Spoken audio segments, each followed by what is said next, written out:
What's up to everyone watching? I know it's been a minute. Haven't made a breakdown video in probably like 2, 3 months. Just haven't had the motivation or desire to make any videos. I've been keeping up with the events, but just haven't wanted to make any videos. But um, this week we got, or no, next week. I'm putting this video out a little bit early, but I didn't really feel like doing a breakdown video for Derek Lewis and Towson Teixeira's fight card this weekend, but I definitely wanted to do a breakdown for Poirier, Holloway 3, because it's a pretty decent card and it's a pay-per-view. And honestly, just want to make a video. So, yeah, let's get into it.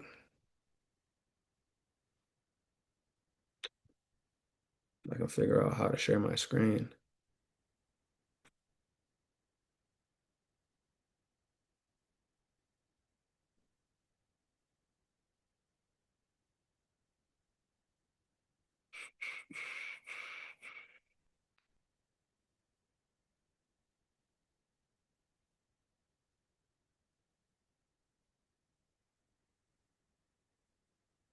Here we go.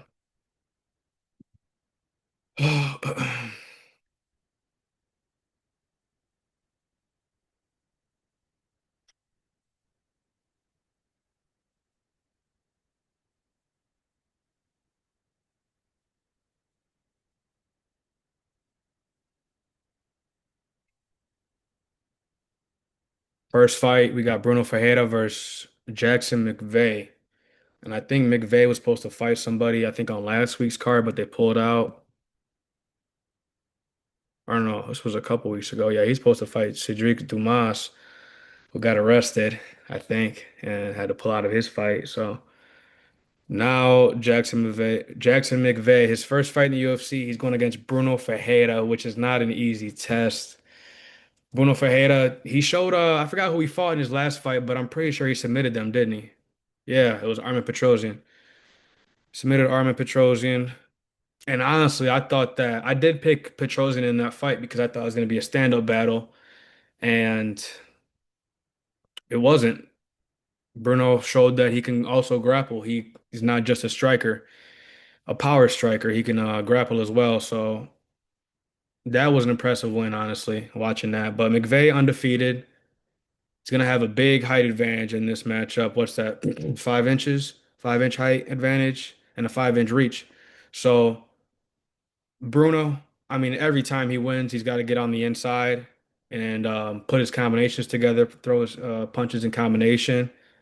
And I'm sure that with a long fighter like McVeigh, Bruno will have to utilize some of his kicks as well, a lot of body kicks and leg kicks to slow down the movement of McVeigh. Honestly, I've never seen McVeigh fight. Um, he's gonna have the height and reach advantage, but Ferreira will definitely have the power advantage, the grappling advantage, the experience advantage. And yeah, so I'm gonna pick Bruno Ferreira in this matchup by TKO. I mean, Bruno Ferreira, he's a finisher, doesn't really go the distance that much. Yeah, he hasn't gone the distance at all. All of his wins by finish. He's either getting finished or finished, and which was crazy to say. Pause.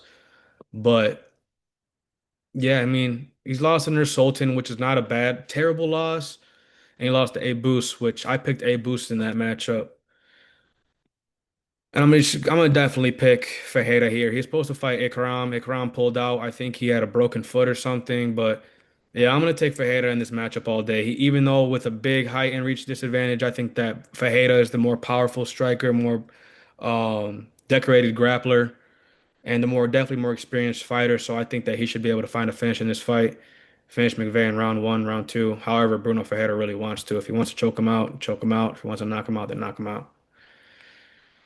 Right off the bat, I'm gonna pick Ryan Spann in this matchup. I've never, even though Ryan Spann, I've never rated him high at all. I've never rated Lucas Bresci high at all. Like this is mid versus mid right here, or mid versus midder in this matchup. Spann, good grappler, decent striker, good power, but cardio is terrible. Fight IQ is terrible. But I mean, what does Bresci have?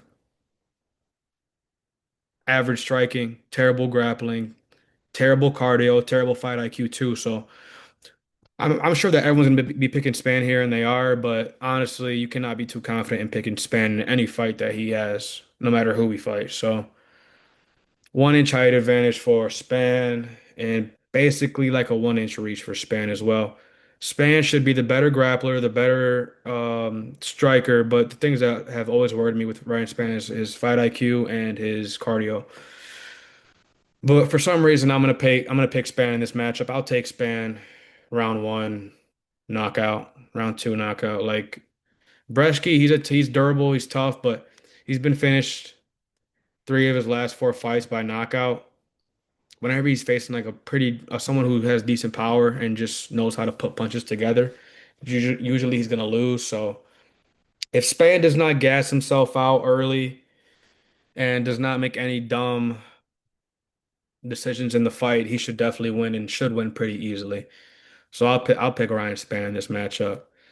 Next fight, we got Atiba Gauthier versus Robert Valentin, and Valentin had coming off he lost to Torres Finney, where he basically just got controlled and just out grappled by Finney, which was expected. I wouldn't say that it was expected that Torres was just going to take him down all day. I thought Torres was probably going to knock him out, but um, Finney really exposed the grappling for Valentin in that fight. He kind of got exposed in his I think that was the Ultimate Fighter finale, right? He lost to Ryan Loder, right? Was that not the I'm pretty sure that was the finale where Ryan Loder won. So Valentin, decent striker, good power, cardio is not all the way up there. Fight IQ is not all the way up there. Gaultier, I think this is his second fight in the UFC. Yep, he knocked out Jose Medina with a knee in his last fight. And he did look pretty good. He looked good. This is a good prospect right here, especially for middleweights. Um, Gaultier gonna have a 2 inch height advantage and a 4 inch reach advantage. I'll give the grappling advantage to Valentin just because I haven't seen too much from Gaultier, but I would definitely give the power advantage, the cardio advantage, the fight IQ, and striking to Gaultier. So, and obviously height and reach. So, I think that Gaultier should be able to find a finish here pretty early. You pretty much by knockout in rounds one or two. So, give me Gaultier by knockout round one. I think that Valentin will have the experience, but other than that, there's not too much playing in favor of Robert Valentin.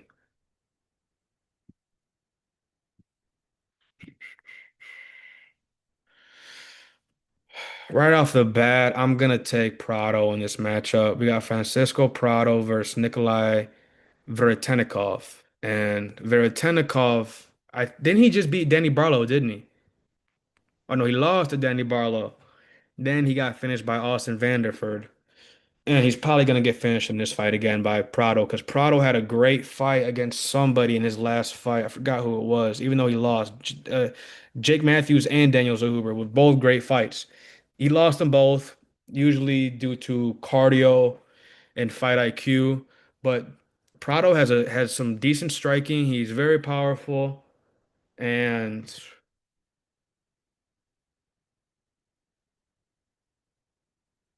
yeah, I'm gonna pick Prado in this matchup by knockout. Give me Prado round one.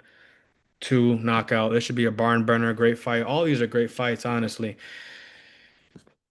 Gaultier, great fight. Prado, great fight. Span, even though it's a good fight, it's going to be an entertaining fight. Fajeda's going to be an entertaining fight. Next up, we got Jimmy Crute versus Marcin Prachnio, and Prachnio fought. Who did he fight? He fought somebody. I don't remember who. Oh yeah, Bukowskis. It was when he threw that head kick off the fence. I'm gonna have to. Oh man, everyone's picking Crute here. How? We got striker versus striker. Jimmy Crute is a decent grappler himself. But I guess I'm gonna pick Crude here. What was that? The Bellato fight. That was a weird fight, and that was his first fight in a while actually. After he got submitted by Menafield, man, Jimmy Crute is so unpredictable, man. Sometimes he looks great, and sometimes he looks absolutely terrible. Respectfully, He's definitely going to be the younger fighter here, and he's going to be at a 1 inch height disadvantage, but same reach. I'm going to give Crew every advantage here. Striking, grappling, IQ, cardio, durability, everything. I've never been too high on either fighter in this matchup, but I think that Jimmy Crute has fought the tougher fighters. I mean, he fought Anthony Smith, Serkinov when he was still in the UFC, fought Jamal Hill, and had back-to-back fights with Menafield, who just beat a decent prospect. I think it was Umar Sy, right? I mean, this guy beat Paul Craig. Who did Menafield just beat? I think it was Umar Sy, right? Yep, Umar Sy. So I'm gonna pick Jimmy Crute in this matchup. I think this fight will go to decision, and I think that Jimmy Crute should just be the sharper fighter everywhere. Next fight, we got Carly Judas versus Nicole Cagliari, and Judas just fought some. She beat the Venezuelan girl, the Ecuadorian girl, Eunice Dubin, knocked her out with a head kick. That was nasty. And I actually picked Dubin in that fight. I mean, everyone was pretty high on Dubin, I think, after her big upset win on Contender Series. Yeah, and she lost. So Judas has good striking, has shown the ability to be taken down and controlled on the ground. But Judas has, I would say, decent cardio, decent fight IQ, and has good striking. Cagliari, on the other hand, she had her, I think, her second UFC fight. Oh no, this is her second UFC fight. I watched her beat La Framboise on Contender Series. Then I picked Judas in her fight against, I'm not Judas, I picked Cagliari in her fight against Karakate, and she lost. Um, Cagliari shows the ability to strike and grapple, but she definitely prefers to try to grapple on the ground and find a submission. I think that if Cagliari is able to take down Judas and maybe wear on her on the fence, she can either get a win by decision or maybe take Judas down and find a submission in the late rounds, like rounds 2 or 3. So I'll pick Cagliari in this matchup by submission or decision. Next fight, we got Kyler Phillips versus my boy, Loke Dog Vinicius Oliveira. And right away, I'm picking on Oliveira. Kyler Phillips just lost to Rob Font in his last fight, right? Yep, lost to Rob Font. Uh, and Oliveira, he just beat somebody. Oh, he beat Saeed Nurmagomedov, right? Yep, Saeed Nurmagomedov. And Oliveira had an injured rib in that fight and still was able to be the low dog he is and pull out the win. So I'm definitely going to pick Oliveira in this matchup.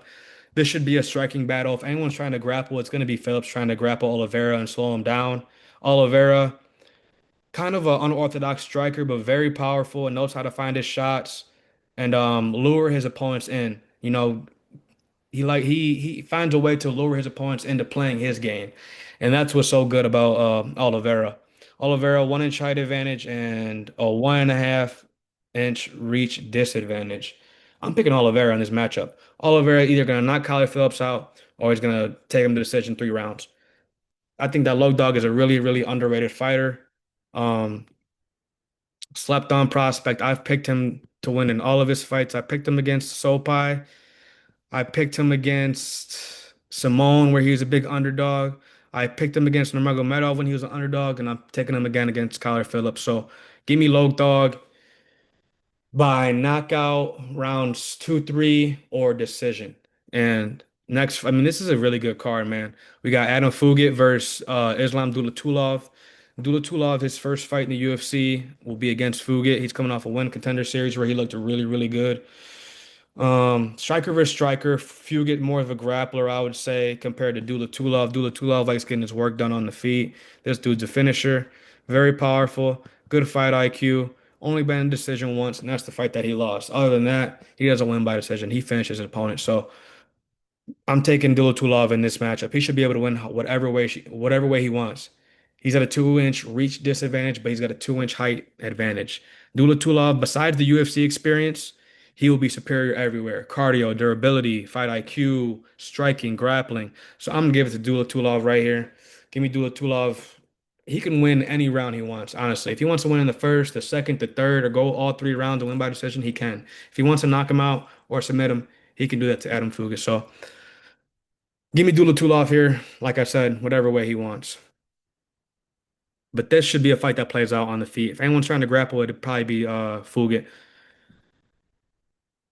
Next fight, we got Marvin Vettori versus Brandon Allen, and everyone's picking Brandon Allen. I'm not sure why. I get Marvin Vettori 2 fights getting did not look great at all against Roman Dolidze, but Vettori is still very durable. Um, great cardio and decent grappling. I wouldn't say that Vettori has striking on the level of Brandon Allen because Brandon Allen in his last fight with Nasruddin Imavov, he definitely showed improved striking. Or no, that was his second fight ago. His last fight against Fluffy dropped I think Fluffy definitely lost the first round, but then he came back to win the next 2 rounds. But I think that Brandon Allen, he's good striker, really good grappler, can fix the cardio and the fight IQ. Definitely the fight IQ and the cardio, but he's durable, good striking, and really good grappling. So I am gonna pick Brandon Allen in this fight. I met Brandon Allen, and sometimes I just pick fighters that I've met before because I like them. So, and actually, the first Tapology event I ever won, Brandon Allen was the main event when he fought Andre Muniz. So I'm gonna pick Brandon Allen here. Maybe Brandon Allen finds a submission, but I don't see any fighter really getting knocked out. I think this should be a fight that goes out for all 3 rounds, and Brandon Allen should just be the cleaner striker, more durable, and hopefully in this fight, the smarter fighter. So yeah, give me Brandon Allen by 3 round decision. Next fight, we got Kevin Holland versus D-Rod, and this is a really tough fight to pick. D-Rod beat Ponzinibbio in his last fight, where no one really picked him. Kevin Holland just beat Luque, where he submitted Luque. I'm gonna pick Kevin Holland in this matchup. This is gonna be a striker versus striker. No one should really be trying to grapple. 2-inch height advantage for Kevin Holland and 7-inch reach advantage. Kevin Holland, decent cardio, pretty good cardio. If he paces himself, if he uses his fight IQ well, he should win this fight. And yeah, Kevin Holland should just be the sharper fighter and obviously the younger fighter. So he should just be the fresher, hungrier fighter in this matchup. Even though I love both fighters, I met Kevin Holland and I'm a fan of D-Rod watching him fight even when he loses. So this is hard for me to pick a fighter. In my heart, but in my brain it says Kevin Holland. So give me Kevin Holland. I don't really see any fighter finding a finish in this fight, but if there is a finish, it's going to be by knockout. Someone's getting knocked out in this fight, or it goes through all 3 rounds for a decision. So give me Kevin Holland in this matchup. Next fight, we got Paulo Borrachina Costa versus Roman Kopylov, and Kopylov just beat Chris Curtis, knocked him out. That was a good fight actually. And Costa's coming off a loss to Strickland, which was somehow a split. But yeah, whatever. This should be a fight that definitely plays out on the feet. We did see Kopylov grapple against Almeida, but I don't think this will be any grappling in this matchup. UFC experience goes to Costa, but durability, cardio, and I feel like both guys have cardio issues in this fight, in this matchup. But durability, cardio, striking, um, everything should play in the favor for Kopylov in this fight besides fighting the high level fighters that Paulo Costa has. He's fought Whitaker. That wasn't really a prime Luke Rockhold. He fought a decent Mario Vittori, but he fought a prime Izzy. I wouldn't say a prime Yoel Romero, but Yoel was still pretty good at that age, at that time. So I'm gonna pick Kopylov in this fight, considering it should be a striking matchup. Give me Kopylov by maybe by knockout or 3 round decision. Another great fight. We got Dan Ige versus Pitbull. I'm gonna pick Dan Ige, but this is gonna be a banger regardless of who wins. Pitbull just lost to Yair Rodriguez, and Ige is coming off a decent upset win over Sean Woodson, and Ige looked great, especially as the smaller fighter in that matchup. But we got 2 fighters basically the same height, but huge reach advantage as you see. This is a 5.5-inch reach advantage for Dan Ige and a 1-inch height advantage. So this should definitely be a fight that plays out on the feet. I think that Dan Ige clearly the younger fighter. Although Pitbull has more fights on his record, I think that Dan Ige is still the more experienced UFC fighter. And I think that Dan Ige should be able to maybe find a knockout in this matchup or go all 3 rounds for decision. So give me Dan Ige in this matchup. Next up, we got Michael Johnson and Daniel Huber. There's not much to break down in this fight. Michael Johnson is definitely the more experienced fighter, but everything other than that plays in the favor of Daniel Zellhuber. Cardio, fight IQ, striking, and I haven't even really seen Zal Huber. He hasn't really grappled that much in his fights. He has shown the ability to be taken down, but he has pretty good get up. So I'm picking Daniel Huber in this fight. Should be able to find a knockout. If he doesn't, then he should be the cleaner fighter for all 3 rounds. He's got 2 inch height advantage and a 3.5 reach advantage. So I know he lost, didn't look that good. I mean, he looked good. It was a close fight with Ivovic at Noche UFC Noche, but um. I think that was at UFC Noche. Michael Johnson just beat Ottoman Azatar, who's not in the UFC anymore. And before that, he beat Darius Flowers. Respectfully, Michael Johnson's way out of his prime. But sometimes he wins unexpectedly when you don't expect him to win. So let me get Daniel Zellhuber in this matchup by a 3 round decision or a late knockout, like rounds 2 or 3, if Johnson tires himself out. This is a stacked card though, like stacked, action-packed card. In the main event, right off the bat, homecoming. I'm gonna pick Dustin Poirier. This is obviously the third fight between these guys, and Poirier won both. Um, oh, it's for the BMF belt? Must be. Obviously, we know Holloway just got put out by Poirier in his last fight, and Poirier just lost to Islam in his last fight. Which was a decent like Poirier did way better than I expected. So I don't expect either fighter to grapple in this matchup. They definitely didn't grapple in their second fight. And I think they're just going to try to put on a show for the fans, for the BM, like to be the BMF, you know? And Dustin beat this dude twice, looked really good in his last fight against Islam. And I think that Dustin should be able to get it done here again. 2 inch height disadvantage, but a 4 inch reach advantage, which works well in the favor of Dustin because they're both boxers. So two well-experienced fighters, so I don't really want to give the experience edge to either fighter, and I don't really want to give the cardio advantage or durability advantage to either fighter because they're both very durable, even though they both got finished in their last fight and have been actually no, Max Holloway never been finished before. So before that, did he? No, he never been finished. Oh, I mean, he been finished. He got submitted by Poirier actually. Poirier submitted him with the armbar. No, who submitted him with the armbar? Yeah, he did submit him with the armbar. Yeah, submit him with the armbar. So. I mean, two durable fighters. We're gonna see how Max looks after getting put out by Ilya, which is kind of shaky if you're picking Max, especially after the way he just got put out. Everyone is picking Max actually, which is kind of shocking. But as we know, Max in his previous trilogy, he lost to Volk all three fights, and I think that it's the same thing gonna happen in this fight against Poirier because striker versus striker, no one's gonna be shooting for takedowns here. They're gonna be throwing down in the middle of the octagon most likely. Um, and it's gonna go to Poirier. Poirier cannot lose at home. So give me Poirier by decision, probably decision, maybe knockout, late rounds. We'll see. But this is a stack card. Maybe I'll start making videos again more consistently, hopefully. We'll see. But I just wanted to put out a video for this upcoming pay-per-view card, UFC 318. Hope you all enjoy watching.